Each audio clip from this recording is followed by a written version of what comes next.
about the U.S. over the past 100 years or so, and this got me thinking is my local newspaper runs a community highlights section every Sunday, and what struck me this year is it goes back 25 years, 50 years, 75 years, and 100 years. So that's 1918, 1943, 1968, and 1993, documenting a century of essentially ongoing continuous war somewhere on the planet. So, and some juicy comments about, the Pueblo incident and the first fallen soldier from the Roanoke Valley resisting, what was called in the paper, politically incorrect, undomination of Europe, and the grieving in the section of the county, and the local high schools preparing victory clubs, and then of course what's going on in Vietnam. Why is everybody attacking during the Lunar New Year? Interesting stuff, along with conditions of weather and the price of hogs, etc. But in this, I want to think about is there a kind of contention between liberal and illiberal cultures in the United States when thinking about the U.S. Constitution?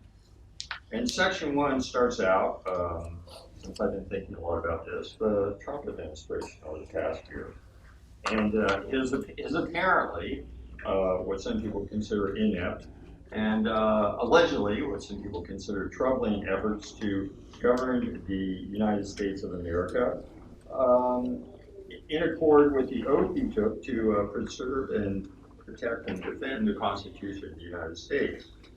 He may be doing it to the best of his abilities, but due to, I think some intemperate threats to imprison his opponent in the general election, whinging in various speeches about how Democrats who don't clap during the State of the Union ought to be in prison, threatening nuclear war perhaps, going back to EPA, not worried about security lapses in the White House, friction with the FBI, the Department of Justice, and other things such as this.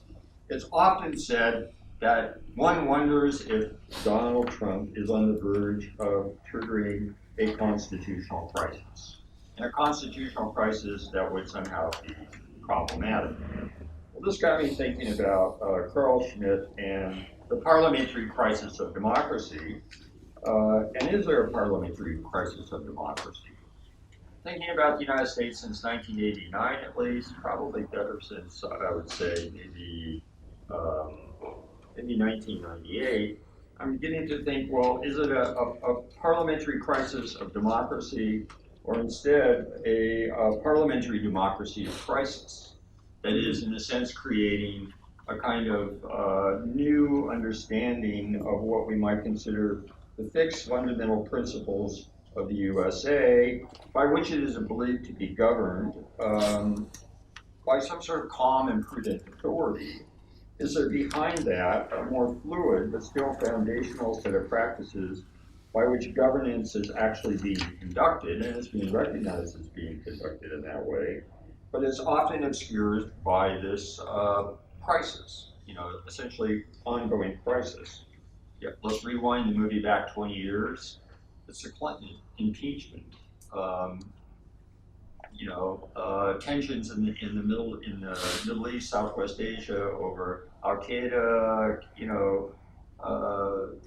missile attacks in Sudan, warships being blown up, ultimately 9/11, and then all of the horses are really off to the races. So in Section 2, I begin to wonder if we're really thinking about this and thinking about it in terms of a constitutional crisis, and if we want to think about the preamble to the Constitution, is what's been going on for 20 years or 30 years really the best way to go about establishing justice, perfecting the union, ensuring domestic tranquility, providing for a common defense, promoting the general welfare, and perhaps securing some of the blessings of liberty, if for only the citizens of the United States, but maybe everyone else as well. So pivoting off these kinds of propensities, proclivities, possibilities, tendencies, in section 2, I take this and ask if instead of Donald Trump being on the verge of triggering a constitutional crisis, has in fact already the constitutional crisis happened, and that a constitutional crisis happened silently or evidently. We accept, maybe normalize it. A good place to mark it is perhaps with the beginning of the Cold War, the collapse of the Eastern Bloc and the slow collapse of the Soviet Union in 1989.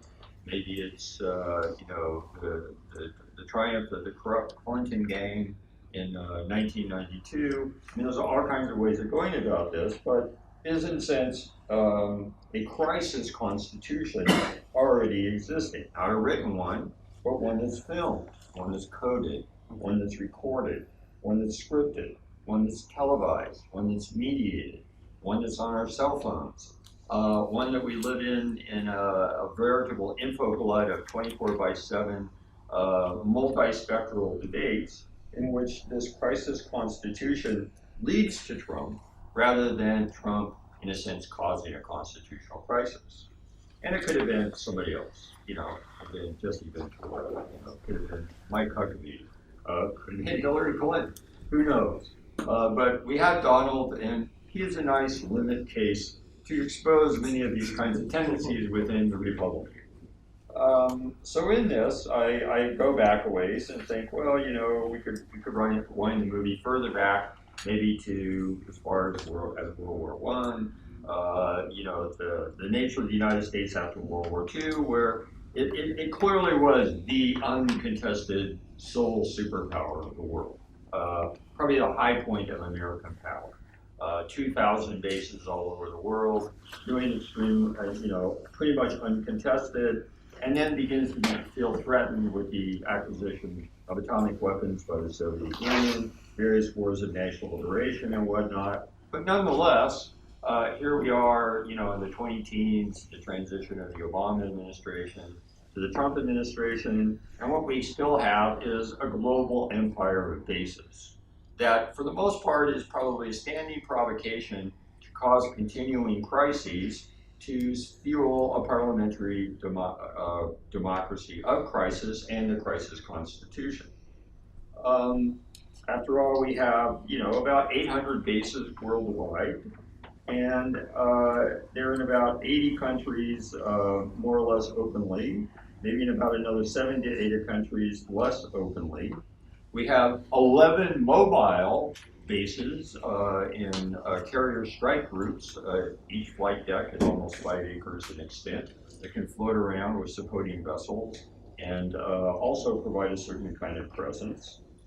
Our bases had shrunk from 1945 to 1991 down to 1,600, but then they were only in about 40 countries. Since 1991, they've risen up to at least 80 countries. Some people say as many as 132 countries. And all of this is taking, as you might have read in the latest budget document, a gleefully spent $700 billion a year. About a fifth of that probably goes to the sustaining of this empire of bases. So, the crisis constitution seems to be very much caught up within a strange state of quasi-war and semi-peace, which in turn is maintained along the frontiers of this scattering of bases around the world in 80 countries or so, and which we are mostly paying for on credit cards. In 1980, the United States was only about $1 trillion in debt when Ronald Reagan came into office. Right now, we're at officially $21 trillion.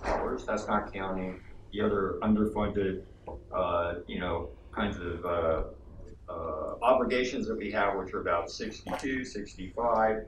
And the new Trump budget essentially says He's going to borrow $1 trillion a year just to keep the government going, to sustain this, if you will, parliamentary democracy of crisis.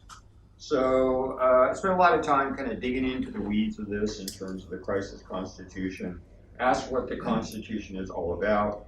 Are we, in a sense, the same Democratic Republic of 1787, or is there a kind of new, less liberal, and I play around by illiberal? I mean, it might mean illiberal as in Poland or Hungary, or it might mean just liberal as in we're kind of sick liberal. And in doing that, where are we going with our liberalism? So it's an exploration of the spirit of democracy, the spirit of the republic, and the success of markets in the United States since 1989.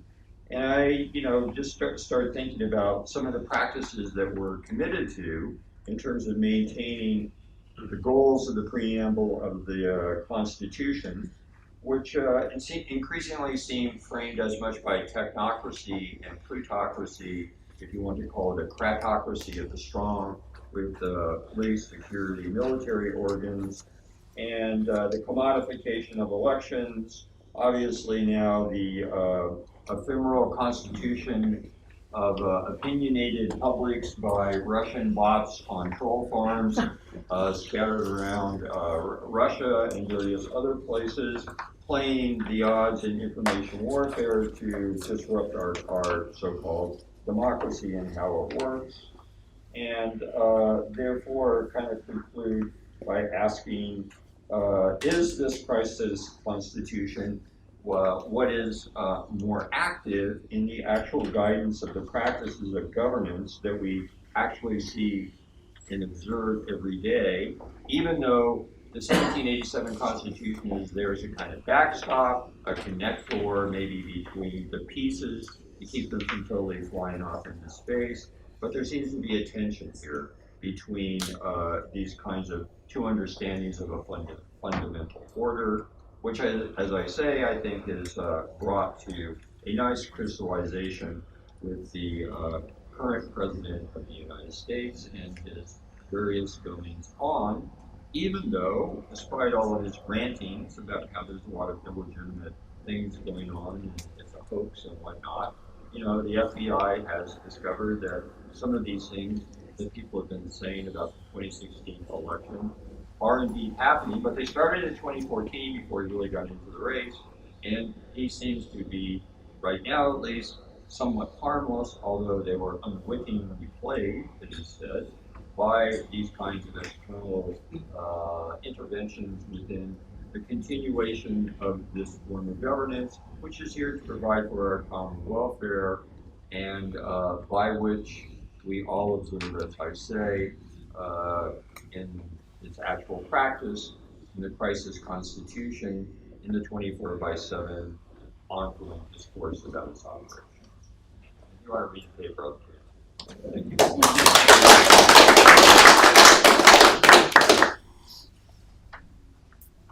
I guess we're going to continue along that same line. Next speaker is Mark Weiner at Rutgers Newark School of Law, who's going to speak on climate change denial as a historical consciousness of Trumpism, a challenge to liberal constitutional theory.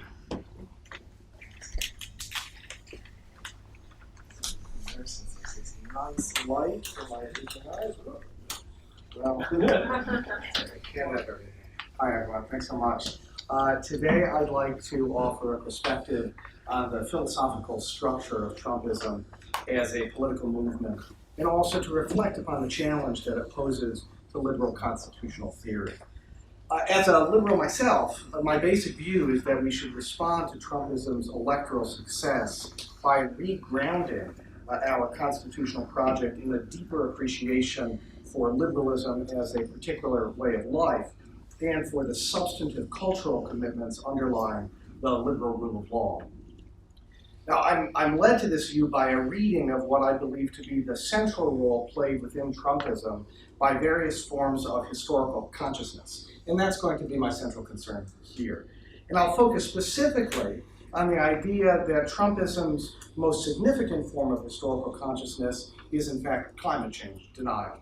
and that as a popular philosophy of history, denialism forms this symbolic linchpin of Trumpian anti-liberal politics.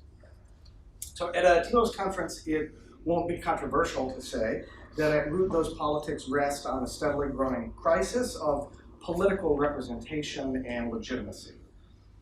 According to a recent Democracy Fund study, the Trump voters divide into roughly 5 different types. About 30% are Christian value conservatives, and 25% are free market libertarians. These are groups whose loyalty to the GOP was to be expected, regardless of the candidate. 5% are what the study calls the disengaged. And then the remaining 40% divide about evenly into American nativists, who are poor, uneducated whites for whom immigration restriction as a policy is a priority. And then a general middle-class group of anti-elites. Perhaps these are Professor Sulkinen's middle-class authoritarians, about whom we heard in the last session, who are more moderate on immigration and race issues than their natives allies. But these last two groups tend to hold, interestingly, progressive economic values. And in the past, many of them voted Democratic, but they've come to share the underlying beliefs that our political system is fundamentally rigged against them by the globalizing liberal Davos class, symbolized by Hillary Clinton, and that normal politics undermine the public interest. In other words, they believe that the ideal of popular sovereignty that underwrites American constitutionalism has become a neoliberal sham.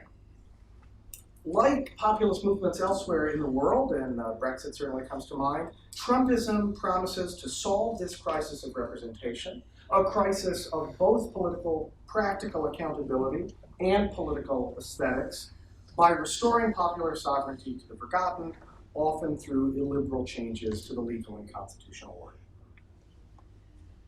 Trumpism is still young, and its precise shape has yet to become apparent. But as with other political movements, I think we'll know that it's been fully realized ideologically once it achieves a robust historical consciousness. Just like the individual self, political movements are animated by a sense of their past. That consciousness will include expressed views about key historical events, about how history moves and what its meaning is, and about Trumpism's own role as a political agent within the flux of time. The American founders, they possessed such historical awareness when they drafted the Constitution and Bill of Rights to protect ancient English liberties, defined and identified by 17th century common law jurists like Lord Coke. A different form of historical consciousness, Dana, signaled the maturity of Marxism in the 18th Brumaire of Louis Bonaparte, with its discussion of the role of class conflict and the proletariat in historical change. And among anti-liberal movements today, especially in Europe, one can find many parallel examples of political thinkers engaged with the philosophy of history, such as Bill and I talked about this last night, such as Alexander Dugin's The Fourth Political Theory, which rests on an extended argument that historical time can run backward, or in a very different vein, Alain de Benoit and the French New Right's interest in conceptions of time drawn from European antiquities. Now, if Trumpism represents something new, a Trumpian form of historical thinking eventually will coalesce as part of the natural course of its political praxis, if only because the movement's leaders and adherents will need to justify the president's actions over the next 3 to 7 years. And its foundation, I think, is already in place. Throughout its existence, Trumpism has incorporated many forms of historical thinking, variously supporting each other and competing for dominance. History as heritage and nostalgia, make America great again. The core electoral slogan of Trumpism was elegiac. History as reverence and fidelity, the Straussianism of the Claremont Review, and the constitutional originalism of the Federalist Society. History as a philosophy of action, embodied in the popular and really surprisingly gripping novels of Newt Gingrich, Trump's intellectual precursor. Really quite a read. History as Racial Melancholy, Charlottesville. History as a resource for trans-historical Germanic mythology, the masculinist branches of the alt-right. History as conspiracy, InfoWars, #fake news. And then most systematically, Stephen Bannon's philosophy of generational change, which is a kind of toxic blend of Toynbee and Jung. It's inspired by the recent popular sociological novel, The Fourth Turning. Bannon argued that Trump was the instrument of an eternal recurring cycle of apocalypse and renewal. In my view, though, the most important form of historical consciousness under Trumpism has been climate change denial, with which the president has strongly associated himself. For instance, describing the idea that human behavior has exacerbated climate change as a hoax invented by the Chinese to undermine our way of life. Now, we naturally tend to understand climate change denial as part of a larger struggle over the respect accorded scientific data in the making of public policy, and it is that.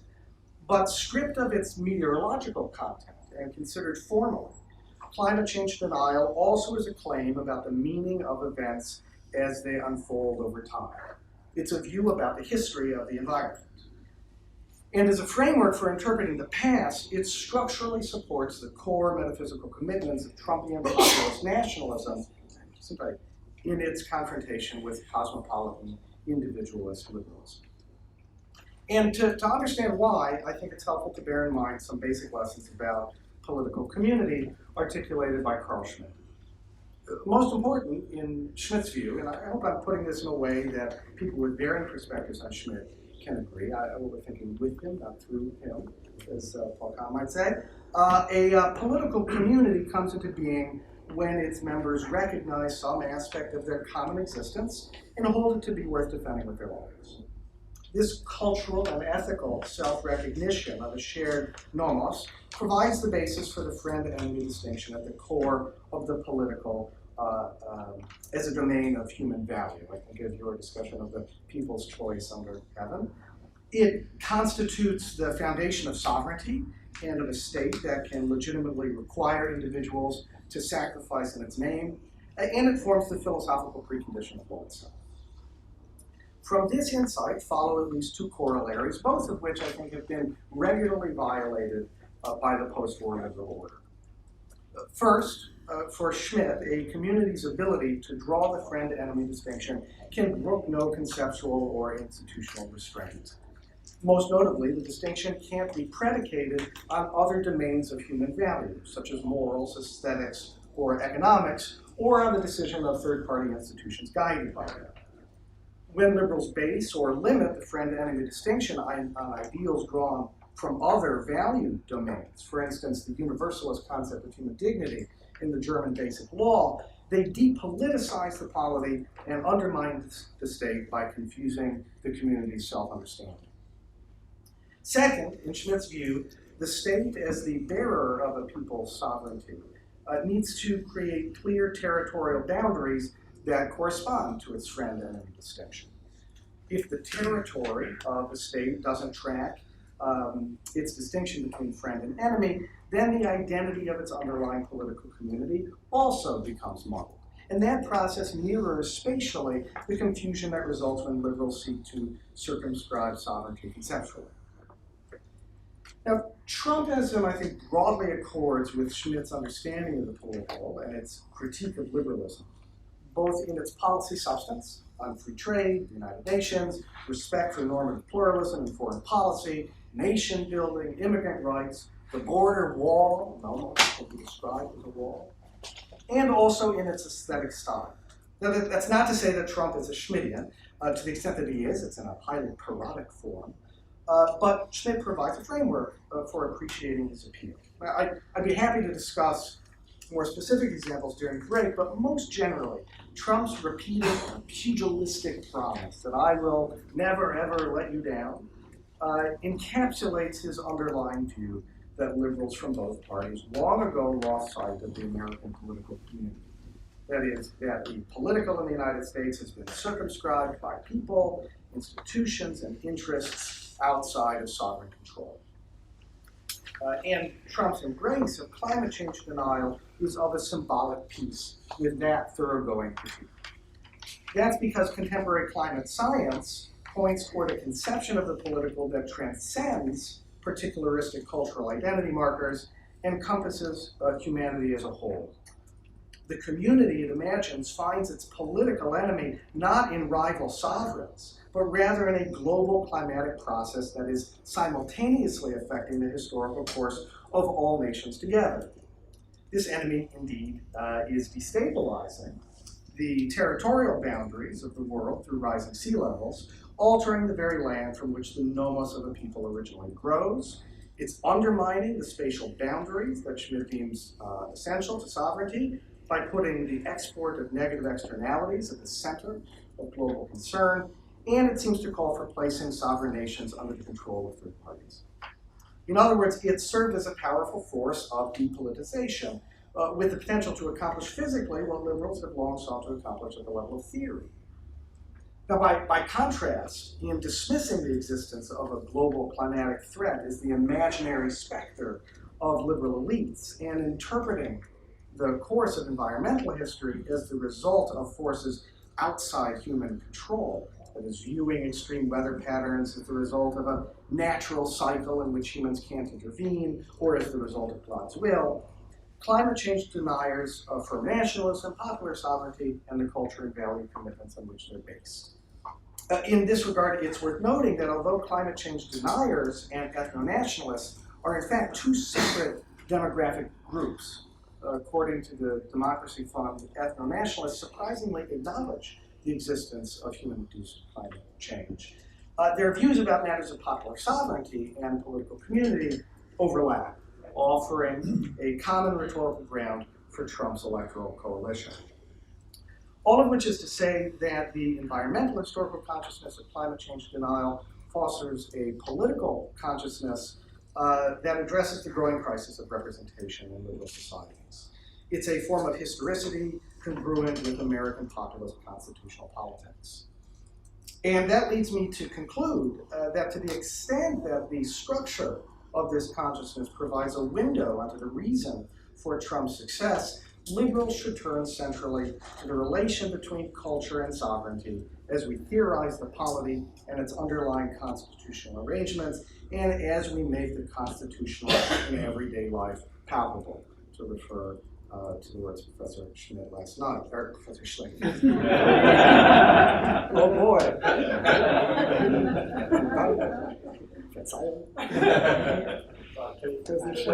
Last night. Sovereignty and culture should be our watchwords, just like the engagement with phenomenology form the foundation of the intellectual dissent of groups like Charter 77 and their struggle for an open society.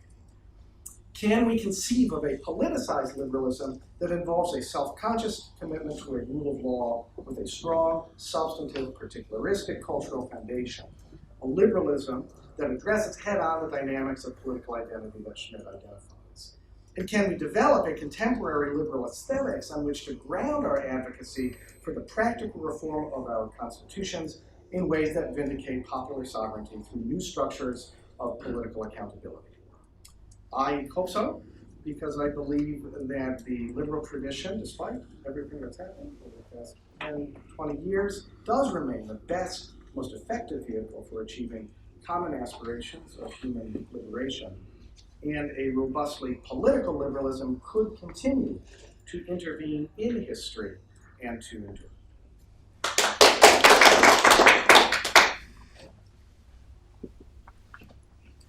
This panel is developing its own thematic coherence. Now, David Pan of the University of California, Irvine, is going to speak on state, movement, people, without commas, contemporary antinomies of political identity.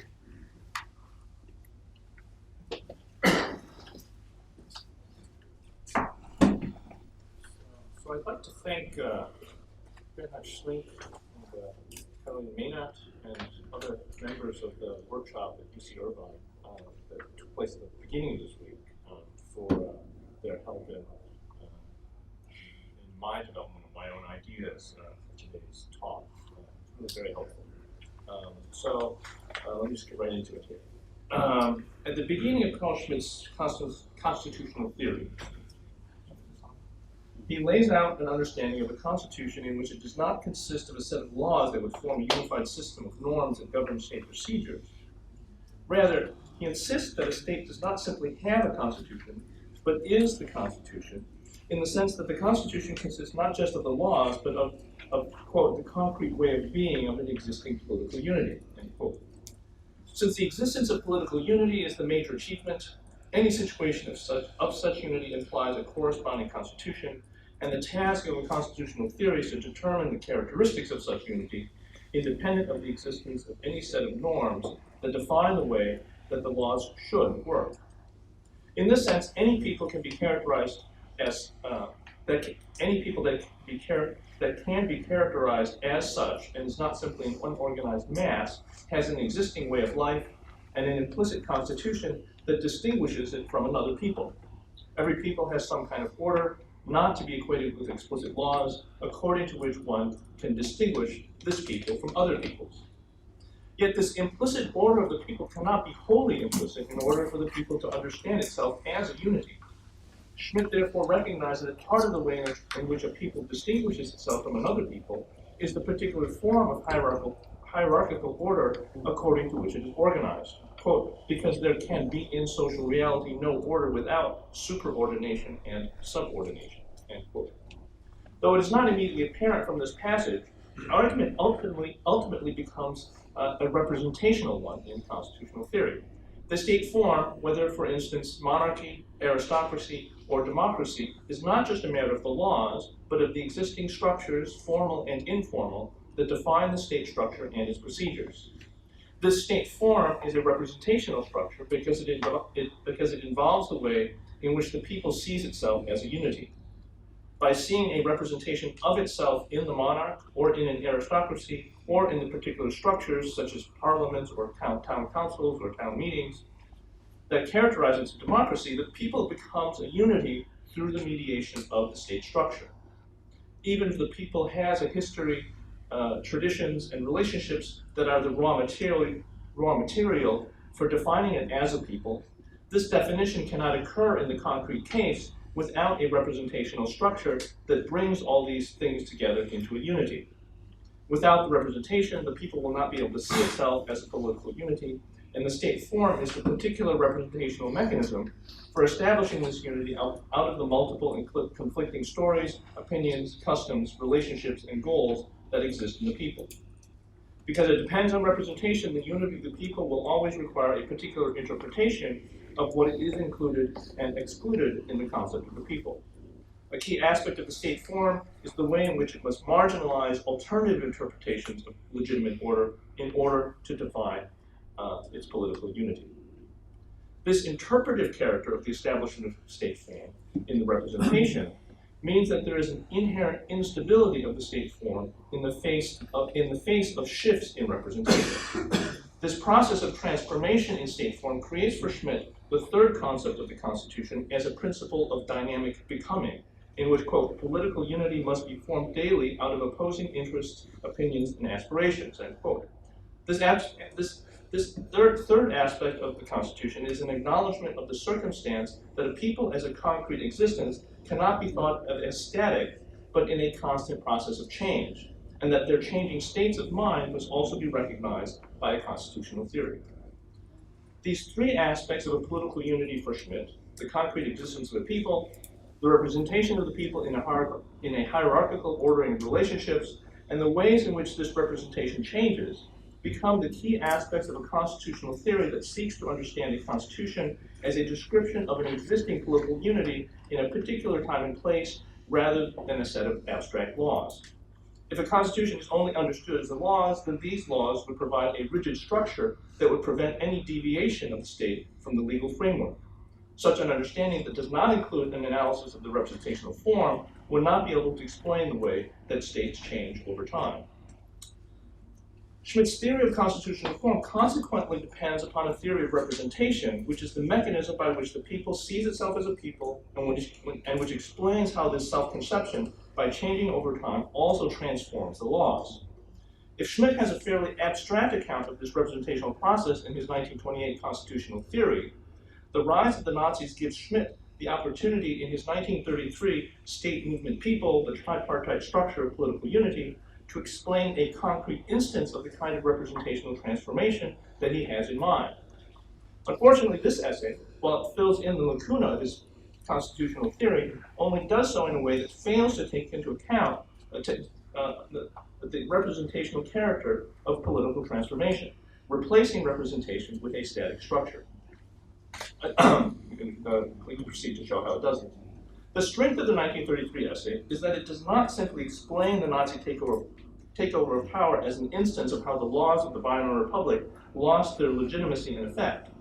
Such an explanation would lead to the idea that the Nazi takeover could only have been prevented by more effectively enforcing the power and legitimacy of the laws of the Weimar Republic. But such an explanation simply begs the question of how and why the laws could have been so easily dissolved. Instead of insisting on the priority of laws for understanding the Constitution, Schmidt delves into the reasons for how the laws could be so easily set aside, and he interprets the key moment of the Enabling Act of March 24, 1933, as the point at which a political movement was able to abrogate the Weimar Constitution and replace it with a new understanding of political identity based on the unity of the German people and on the Führer as the representation of this unity. If the Enabling Act was lawfully passed as a constitutional amendment to the Weimar Constitution, which it was, its transformative character as an amendment was to reimagine the identity of the German people so that it no longer saw itself as represented by the Reichstag, but by Adolf Hitler, who was granted the authority to enact laws. If liberal theory would reject such a transformative amendment to the Constitution, it could not do so based on the sacredness of the laws themselves, but on the basis of a particular understanding of how the people are to be represented solely by an elected parliament, who then would have the power to pass laws. Any other origination of laws, such as through the pronouncements of a clerical elite, or in this case through the declarations of a single dictator, would be considered illegitimate. But in this case, such legitimacy would be based not on the illegality of a dictatorial system, as the Enabling Act was passed according to the requirements of the Weimar Constitution, but because the state form that the amendment established was not in accord with a liberal understanding of what type of state form is legitimate. But for Schmidt, the question of which state form is legitimate is not ultimately a legal question that can be decided by jurists or philosophers, but a political question that can only be determined through the will of the people. If the elected parliament loses the legitimacy of the people and they instruct the parliament to transfer its legislative power to a single person, this is not a case of a failure of the law, but of a change in the people's self-understanding of the representational form of its own unity. This change comes about for Schmidt through the people's decision that the Weimar system of parliamentary elections as the basis for government had been undermined by its lack of political unity. The key problem for Schmidt of the Weimar system was that the different parties were not simply offering different policy proposals, but competing conceptions of the very basis for political order.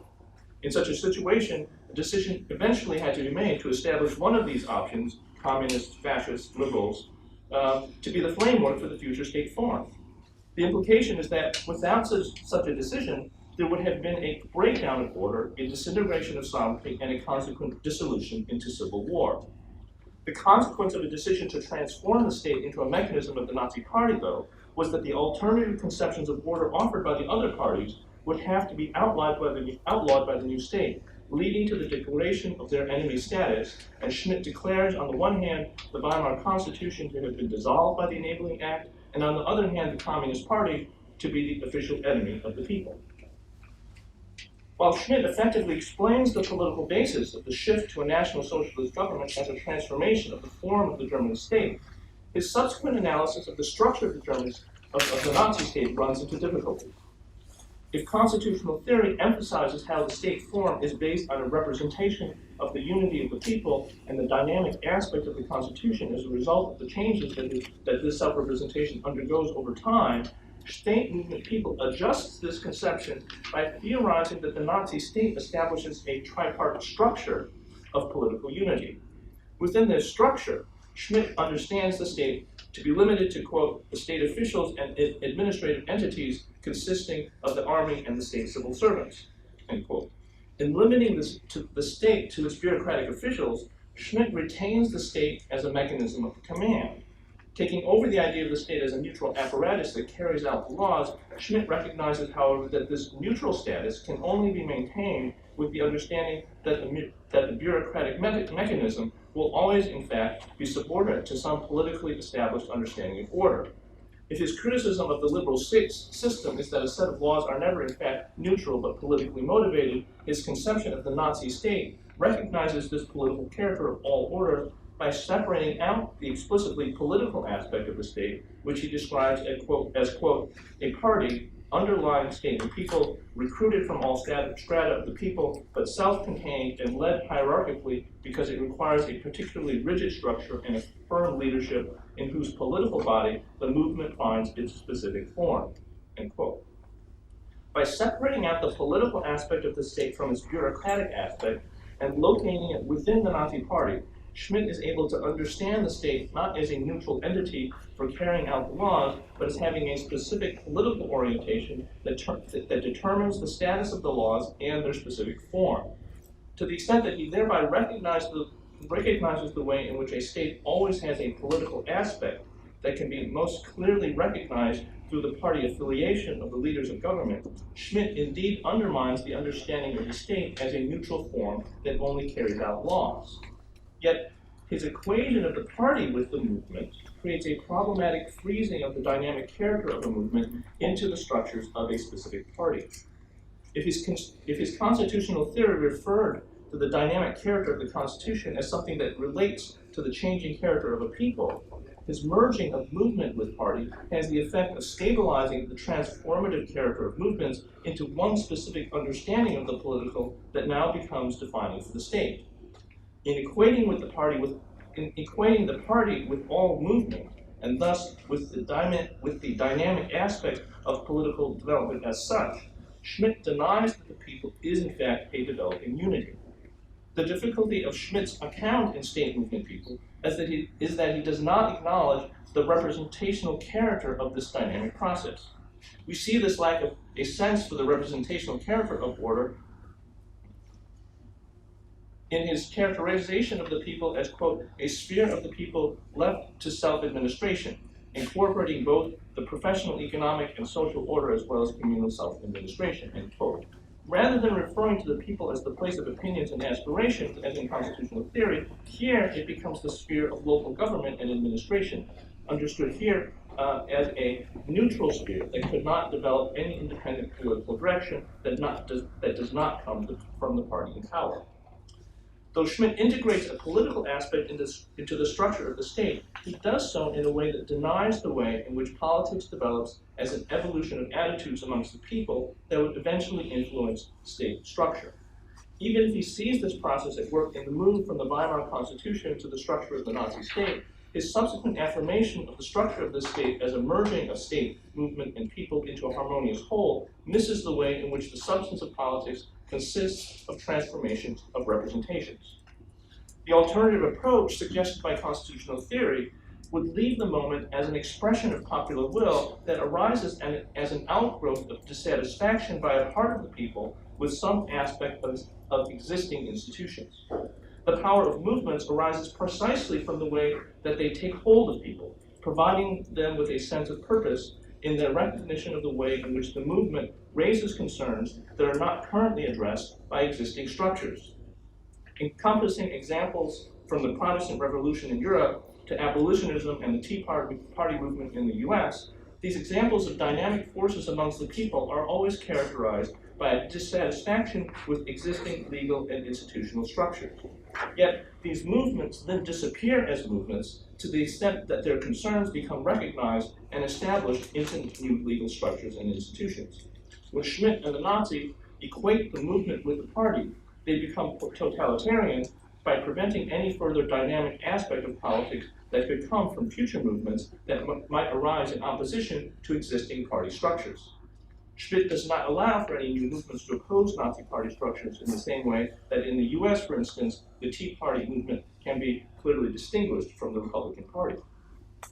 Once we ascertain the role of movements as the basis for political change, we can begin to think through the way in which US democracy presents a liberal democracy that avoids Schmidt's difficulties by maintaining possibilities of different movements for transforming state and legal structures. In this process, movements arise out of the people, but inevitably need to take on a representational form that then becomes the basis for new structures of state form. The relationships cannot be understood as a tripartite structure of state movement and people, but rather as a set of antinomies in which the people are subordinated to the state form, in that a people needs a representational form in order to constitute itself as a people, but in which the state also depends on the recognition of the people to maintain its legitimacy. Within this structure, movements are the source of transformations that break up an existing representational form.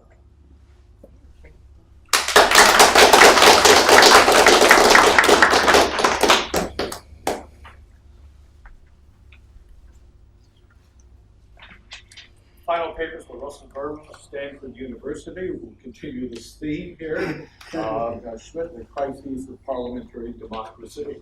Russell. Crises.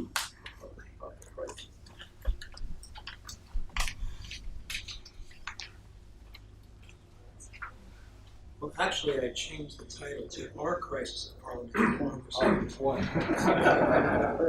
and R.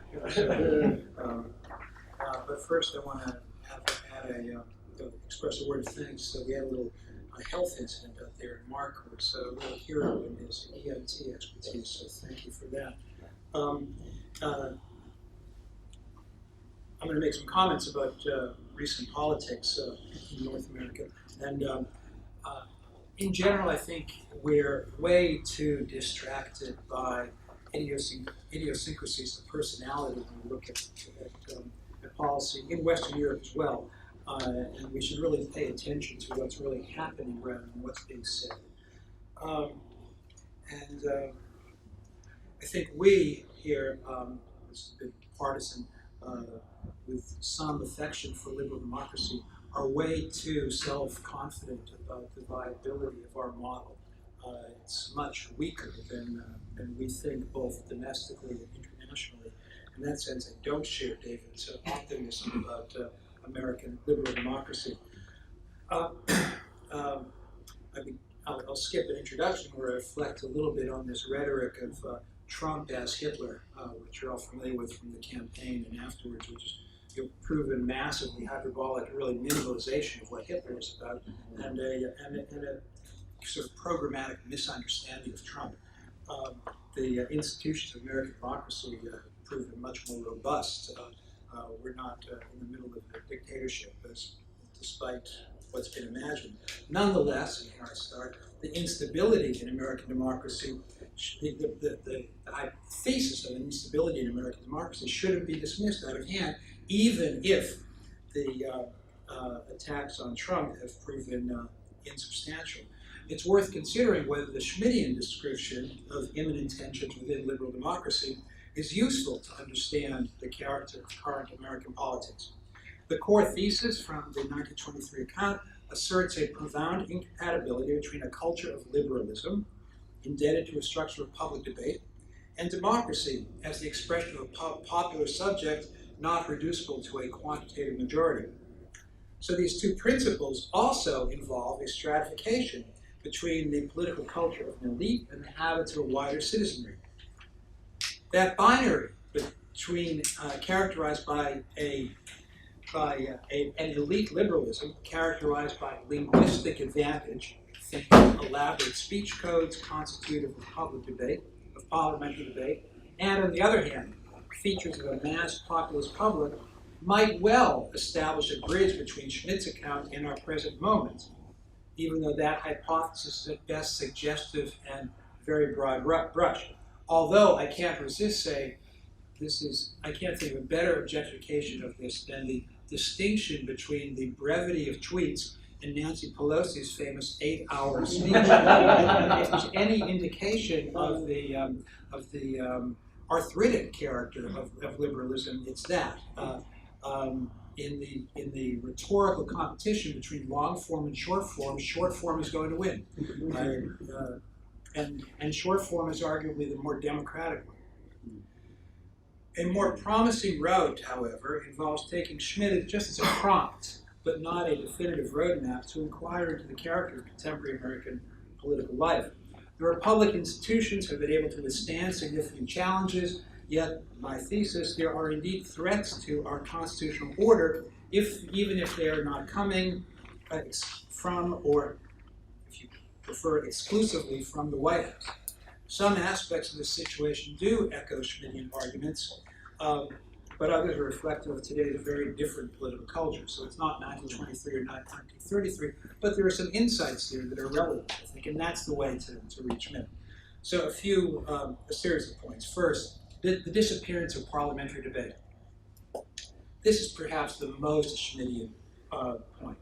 Parliamentary culture, which was once distinguished by debate and the development of political agenda in a public sphere, has given way to a system in which key legislative choices are being made regularly behind closed doors. The pattern is bipartisan. Both the Affordable Care Act and the Trump tax reforms were hammered out in detail in private, and subsequent public debate was exclusively perfunctory. Public statements only serve competitive purposes, talking points, rather than anything like a genuine pursuit of inquiry, and certainly not common ground. The gradual process by which the Senate gives up its admittedly arcane rules concerning supermajorities reflects this tendency. Moreover, partisan agenda points appear to serve the purpose only of mobilizing the respective bases for votes and for fundraising. Instead of developing legislation to solve problems, the parties are strategizing for the next election. At stake is the care and feeding of the political class, not the well-being of the electorate. Secondly, the unilateralism as which the foreign policy of George W. Bush administration was attacked and the attendant theory of a unitary executive have now become a bipartisan second nature. So I guess my theme is we're taught to think of Obama and Trump as antipodes, but there are in fact profound continuities and undemocratic or illiberal continuities across the regimes. The fact that I'm even using the word regime. The predominance of executive orders reached an apogee in the Obama administration with its endemic faith in rule by government and bureaucracy. The Trump administration, maybe to its credit, appears to be ratcheting that back, but apprehension remains legitimately that it too is inclined to rule by fiat. There is furthermore a risk of confusing the question of the presidential personality, the persona, Obama was different from Trump, with the broader empowerment of the executive, continuity over administrations. It is one thing to contrast Trumpian bluster with Obama's cool, but it's quite a different matter to politicize the IRS as a vehicle to attack political opponents, let alone the politicization of the FBI that has evidently returned to the habits of J. Edgar Hoover.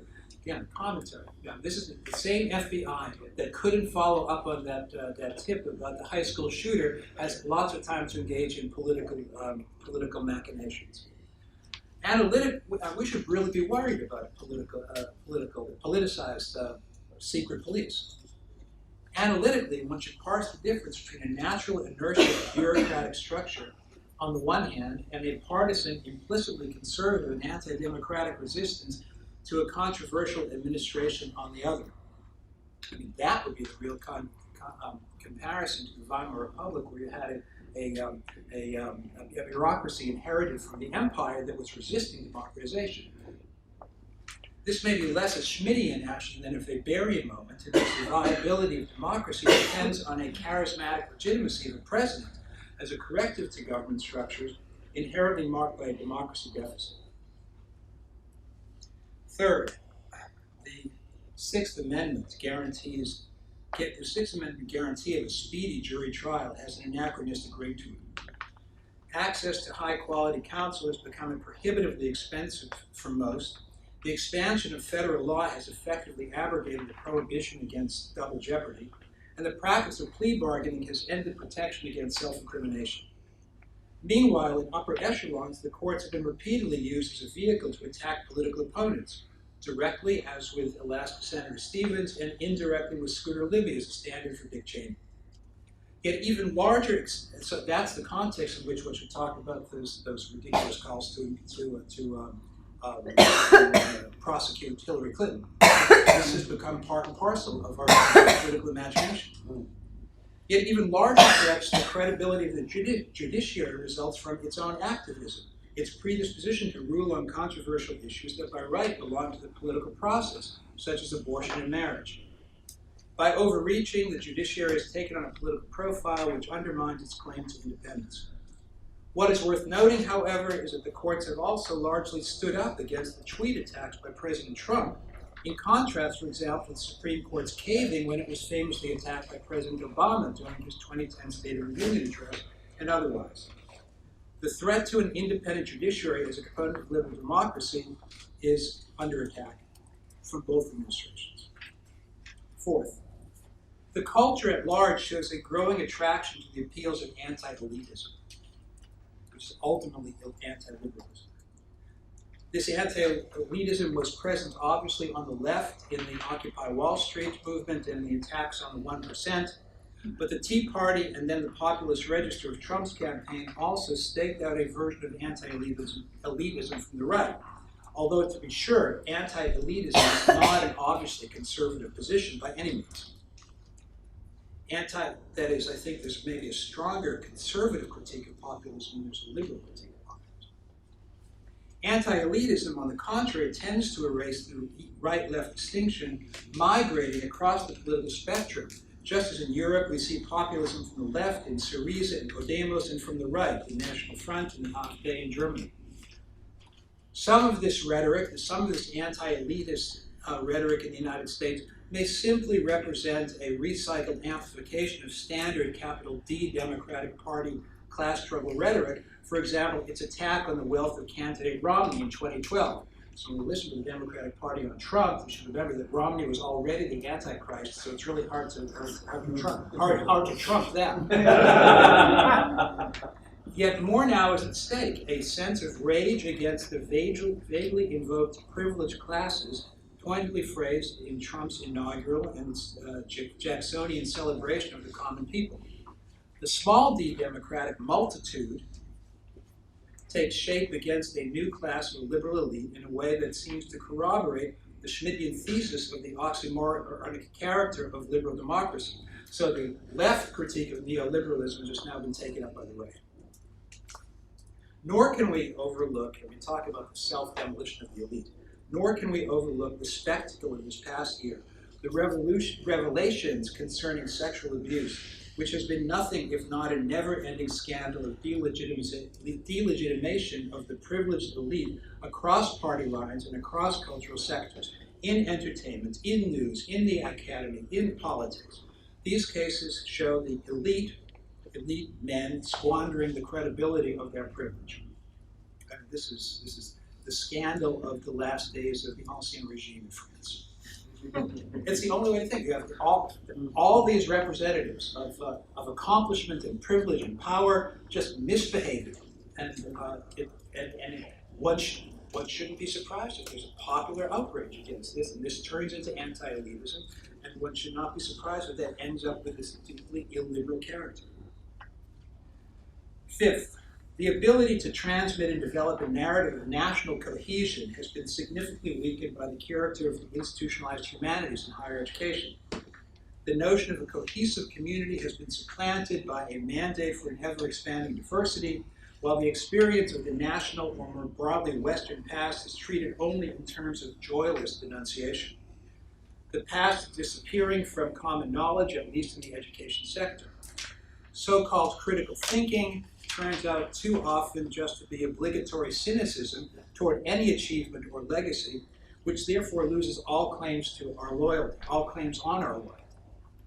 Schmitt's argument for the homogeneity in democracy could be rephrased today as the question of the dubious viability of democracy, given dubious viability, not desirability, but dubious viability of democracy, given the absence of shared values, shared history, or shared identity. The dominant paradigm of political correctness and anti-imperialism amounts to a programmatic distancing from any positive understanding of the American project. One result of this version of anti-elitism has been the blocked reproduction of any foreign policy elite, no longer emerging from top universities, with self-evident results in the foreign policy of several administrations. Sixth, and finally, we need to take note of a cogent criticism of liberal democracy that has emerged not from the nationalist far-right fringes, but instead in the very heart of the technologically most advanced sector of Silicon Valley. In a heady mixture of California libertarianism, Austrian economics, and late youth culture anarchism, a critique of the managerial state has combined with the techno-utopianism and the neo-elitism of the engineering class. Would governance, after all, not take place more effectively if it were carried out by those more equipped with intelligence and unencumbered by the largely ritualistic periodic elections, whose corruption by money is now established fact across the political spectrum? We should not underestimate the scope of the concentration of information and technological ability and power, and its potential to deploy that concentration politically. Put polemically, does the danger to democracy come less from Steve Bannon and his ilk, than from Apple and Facebook? Curtis Yarvin and Nick Land have drawn the theoretical consequences, and Peter Thiel is the conduit to the circus of political power. Conclusion. Subversion of democratic substance in the three branches of government, compounded by an extensive illiberal anti-elitism, a lack of national cohesion, and the emergence of sophisticated critique of democracy. So what? One might hope to chalk this up to American politics as usual, or American politics in the extreme. Today's political polarization has been compared to the conflicts between the Federalists and Jefferson in the early Republic, or even the moment of the Civil War. Yet such comparisons, the Civil War, are hardly consoling because of our global setting. Our simmering crisis of liberal democracy domestically has to be framed by the grand challenge the United States is facing internationally by China. The issue is not only the military, strategic, and economic competitions, which can be understood in fairly standard terms. The issue is whether the American system of government, as it now exists, and not as we wish it might be, represents a sufficiently effective alternative to Chinese government style. China represents the wager that economic growth can succeed without democracy and nonetheless satisfy its populace. Looking at Washington, the Chinese wager may begin to seem plausible. We face the question as to whether the character of American democracy remains sufficiently robust to provide a credible alternative as a model both for skeptics around the world, but also as a model for democracy skeptics within the United States.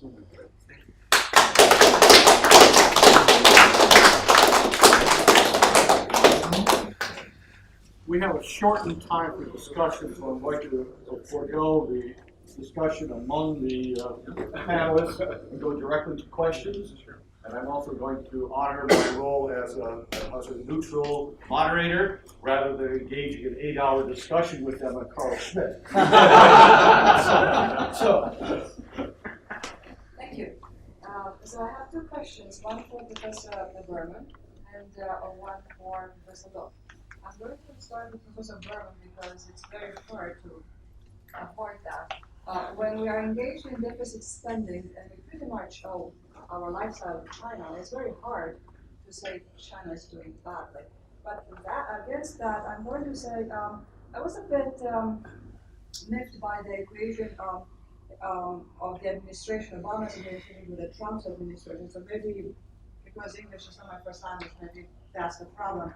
So I'm just going to say that there is a lot to say that they are different.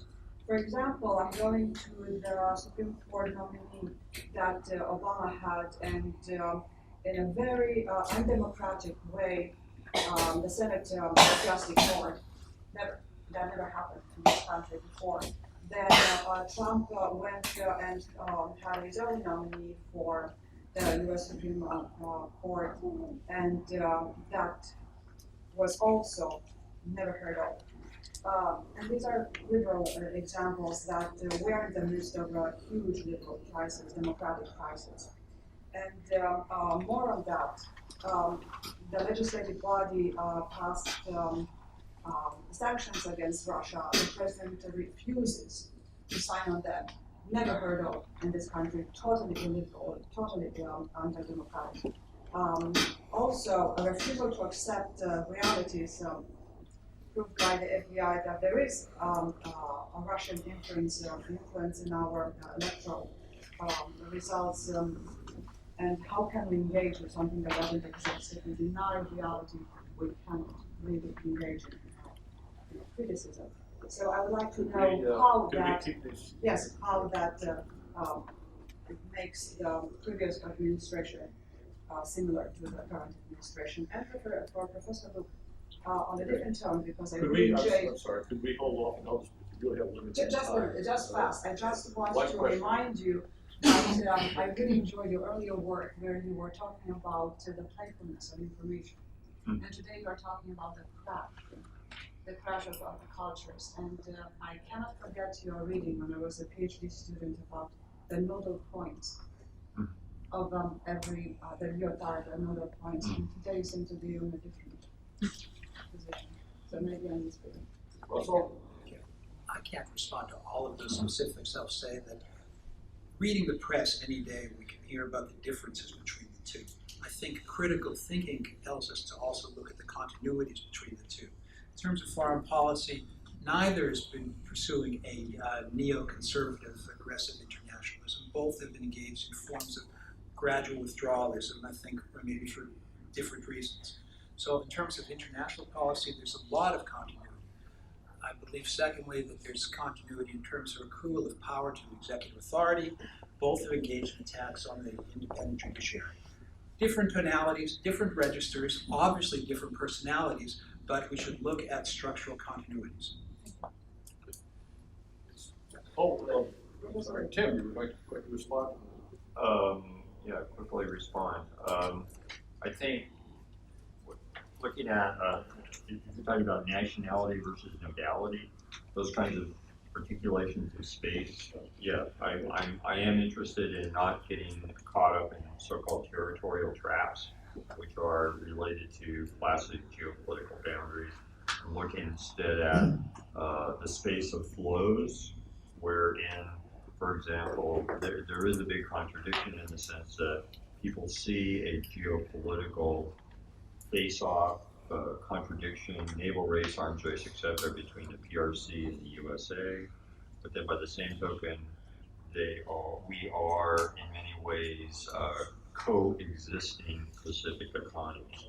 That the Chinese economy in many ways cannot operate in the way it does without the USA in many ways without the PRC, and that what the opaqueness, I would say, about both American capitalism and Chinese centrally planned state capitalism is disturbing in different ways and probably closer to crisis than everybody admits. And I think that's where I would trace out these sort of more techno, informatic, monetary flows. We're going to continue the question. We're going to actually extend the period to 3 o'clock, so I don't have to act like an intolerant illiberal cutting off the discussion here. We should read you off. Truth should not enter. There was a specter called China hovering around. Yes. The morning session. Although it was only because the location is called China House. It's also penetrated the Deutsches House. So I was wondering, from sort of imagine the historical distance, the difference of the value system or sort of different forms of government. I'm just trying to be the devil's advocate just for the sake of the argument. Could that be argued as a sort of cultural difference. Namely, just for a moment, using this for a Hegelian prism, America, the model, democracy or liberalism, you call it, but from the Hegelian Chinese perspective, it's just one out of many. This is harmony out of disharmony. You fight things out, fight things through. Eventually, what you are, defines who you are, right? The processes, well, these are the fine creeds. Whereas we get things done in a different fashion. Like it's also probably could be argued in a Hegelian, even Schmidian terms. It's sort of internalization of external order or something, civil, this sort of civil obedience. List goes on and on. I was wondering whether, to what extent you consider it still necessary or productive to continue to see it in terms of value, in terms of, if I may, I'm not talking about, it's not a criticism, just in terms of something that eventually would arrive at, say, political theology, good and evil. What's universally valid and what is obviously absolutely wrong. Just listening to stories from both sides, it seems the sort of big political theological narrative or argument seems to be less and less persuasive. I don't want to call the alternative a cultural approach. It's far less critical than what would make us comfortable. But nevertheless, call it historical, call it empirical, whatever, pragmatic. Is there an alternative to this American democracy versus like something undemocratic? So you said that you get things done in your way, suggesting here that we might perceive that as somehow authoritarian or government-driven. You may get things done, you in China may get things done in your way. We're very successful at not getting things done. I think that's the crisis that we face right now, and that when we in this academic gathering in New York City, so we inclined to have an affectionate relationship toward notions of liberal democracy, worry about whatever we project onto Trump, or whatever we project onto China, or sideshow Russia, I think we should be self-critically reflective on the character of the liberal democracy that we propound, because it is in many ways, it's demonstrating lack of effectiveness and lack of credibility and lack of legitimacy. And we can chalk this up to Russian agents hiding under our beds, a kind of bizarre rebirth of McCarthyist era paranoia. The point is that something isn't working, and it has to do with structures and power, and you're right, ultimately, with values, with culture. Now, I think now methodologically, this is where it gets boring. I think there are problems with cultural analyses because they tend to homogenize too much. If we were to have an account of American culture, it would have to be robust enough to include both Donald Trump and Nancy Pelosi, right? But if it includes them both, then it has to have a way to talk about their difference as well. And I can only imagine there's a similar range in China. One suggestion in my talk is that there's a competition between the models, the US and the Chinese models right now. And I think there is, economically, strategically, geopolitically. This doesn't mean that we're at war or going to go to war, but there's a competition. There's nothing wrong with recognizing competition. And the American model succeeded after 1945 internationally because its model of government and culture and democracy had a kind of credibility. But if that model now is represented by our Washington, then that's a war that we can only lose culturally. And I would think that the effectiveness of the Chinese model is going to look plausible in large swaths of the world. I may or may not like that, right?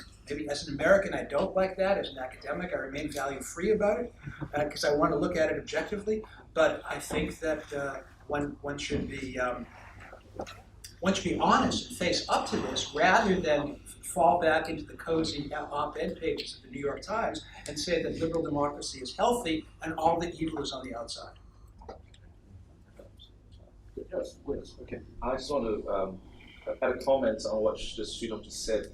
I think, is it possible to not look at the Chinese system and American system as sort of consistent and coherent things, but rather as clusters of different things that they do, right? So if we look at them this way, probably we can choose. Not everything that America is doing has fallen apart, right? And also there are things that the Chinese is doing that may make sense. I think the difference now, because I shuttle back and forth between the two countries quite a bit, I feel like in China, America is not seen as the ultimate other, at least culturally, technically. There are so much to learn, like to absorb from everything, here, like in terms of industry, in terms of whatever, culture, government. But if we look at the things that are happening here, whether it's in the journalist circles or in academic circles, very little is done about China in the same way. People tend to think that sort of it's just one system, and that system is the other. Somehow everything is contrastive, and at a pragmatic level, probably that doesn't really help. From my personal perspective. Would others on the panel care to respond to this? Otherwise, we'll move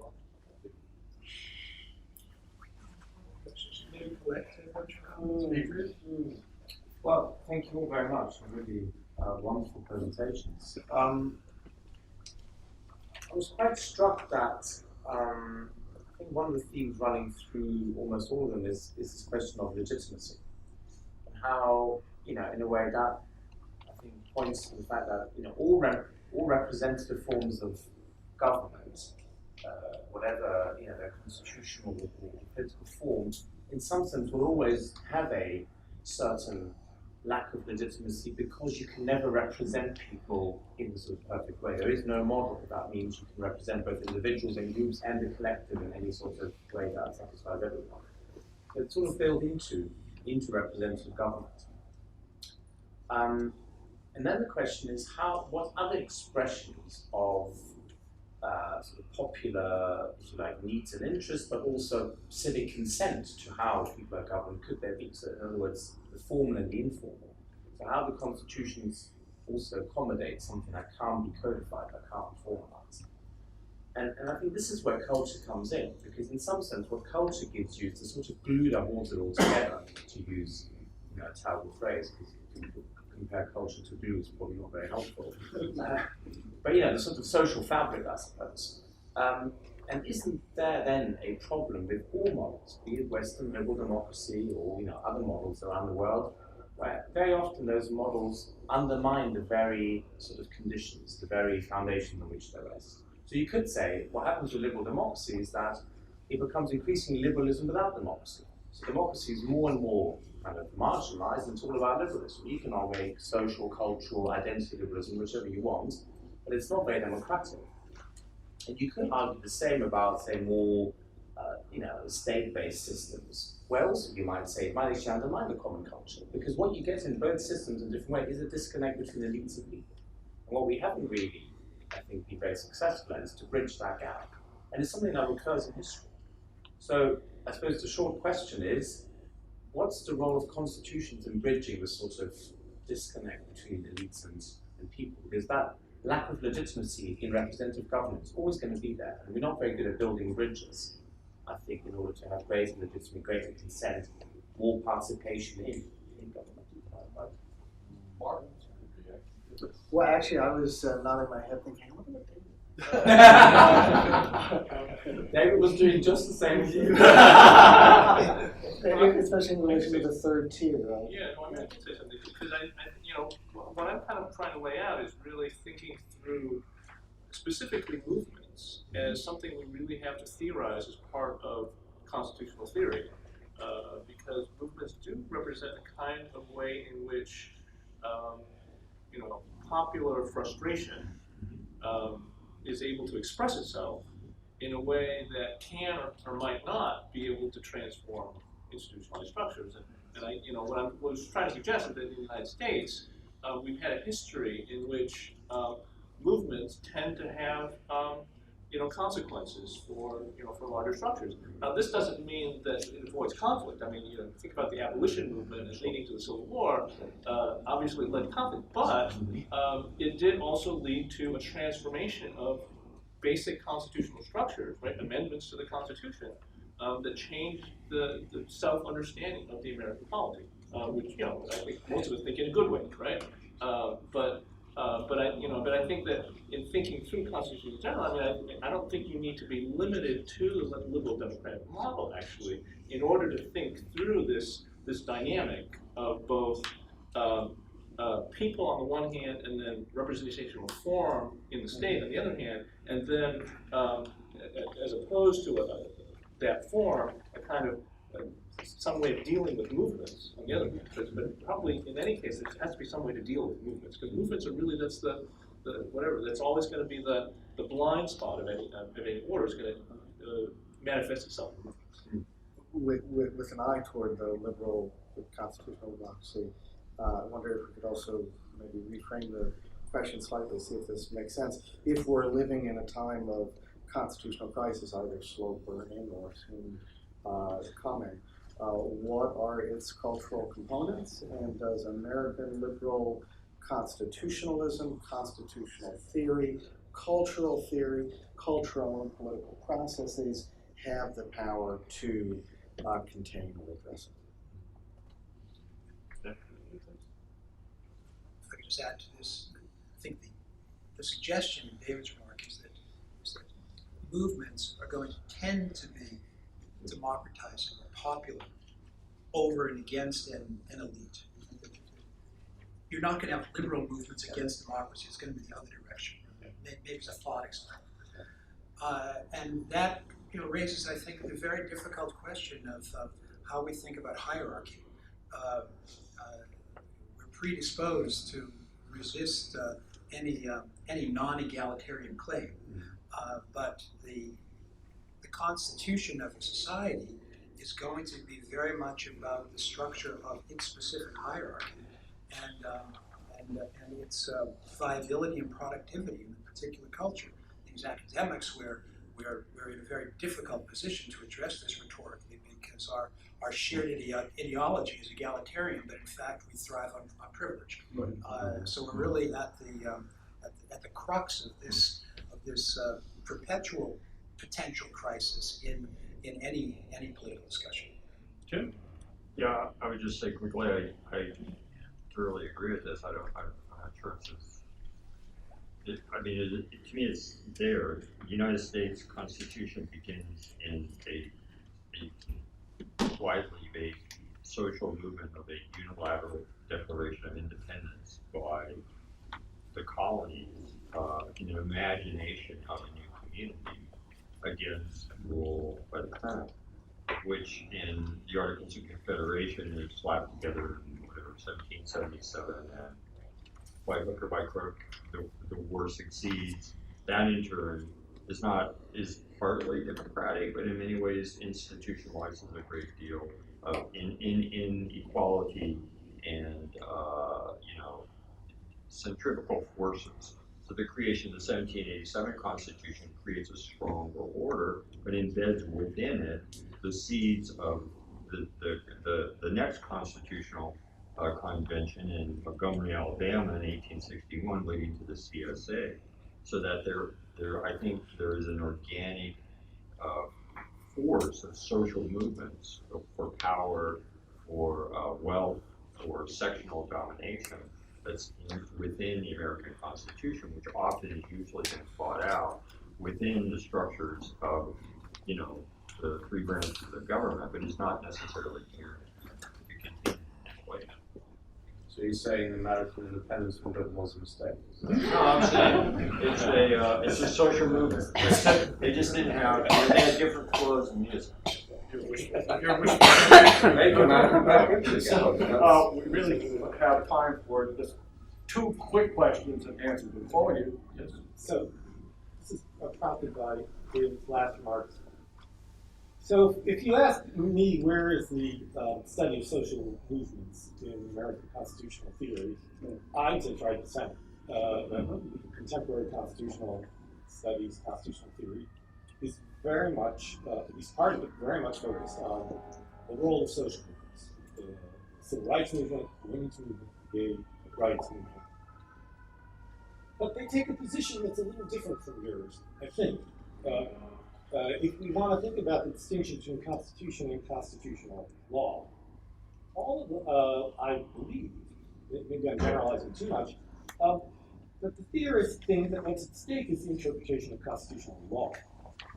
And that these are movements making egalitarian claims primarily, and about interpretation of existing constitutional law. I don't know any that think movements are constitutional in this sense in which you make the distinction.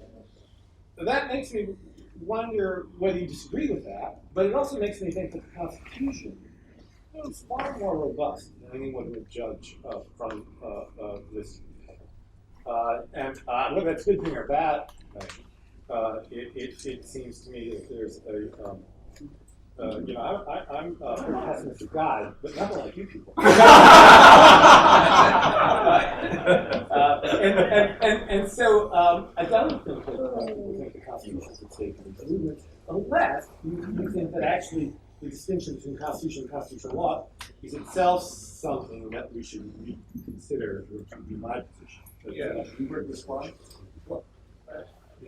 I mean, I didn't really get to this, but I really wanted to emphasize the difference between and the strength of the American constitutional system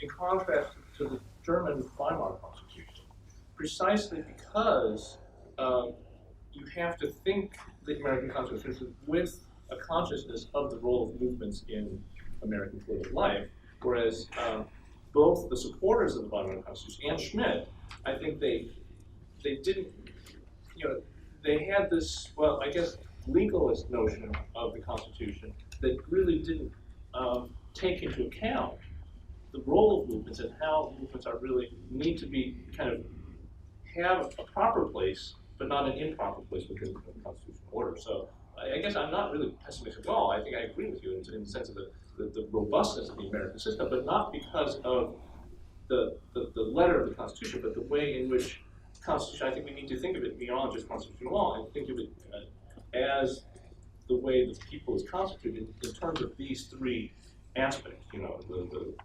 people, the state representation, and the movements, right? So I'll agree. I took David to be wildly optimistic. Unfortunately, you'll have to continue this after, sorry, and all this, but I can't resist any longer. David, I totally disagree with your interpretation. Thank you very much.